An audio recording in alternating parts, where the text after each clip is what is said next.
Hello everybody, the Lawn Gnome is here. Jazz Hands! Yeah!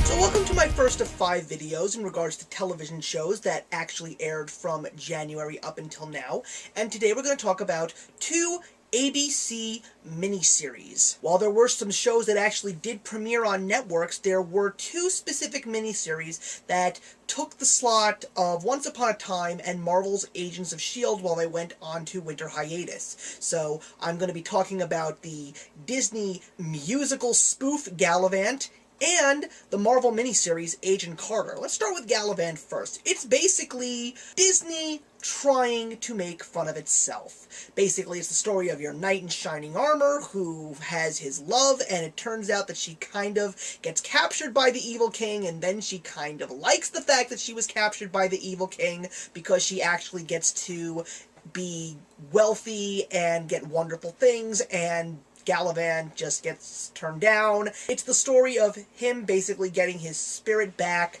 and becoming the great knight that he is once again. I was really looking forward to it because the trailers for the show looked very fun and delightful, but the thing is, it's very hard for Disney to make fun of itself merely because of the fact that Disney has been made fun of by so many other sources over the past couple of years, especially DreamWorks when you take a look at the Shrek franchise. But I'm not saying that the show was not enjoyable. It definitely had some great comedic moments, and the fact that it was also a musical definitely gave it a little bit of extra life. I mean, I felt that some of the songs were nothing special. There were some really good songs, like there was one that reminded me of Monty Python songs, one that definitely seemed like a song that was rejected from Fiddler on the Roof, and I absolutely loved the rare Weird Al Yankovic song, We Are the Monks. I love Weird Al. I'm so glad that they gave him a chance to have this small role, along with other great celebrities that did make minor cameos, like Ricky Gervais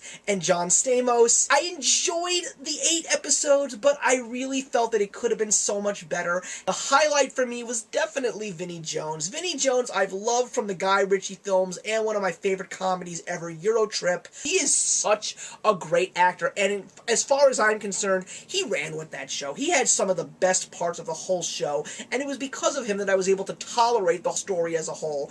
I definitely think that it was cute. If you saw Gallivant, I'd love to know what you thought about it, but now let's take a look at Marvel's Agent Carter. Hayley Atwell returns as Peggy Carter, post all of the events that took place in Captain America, the First Avenger, and it's basically the story of her trying to build her life back after fighting in World War II and losing the love of her life, Steve Rogers. This was a very good miniseries. I love the fact that Dominic Cooper played Howard Stark once again. I loved the fact that James Darcy gave us the whole origin of where Jarvis technically comes from. You also had some great appearances from Howling Commandos, who of course made their appearance in Captain America, the First Avenger.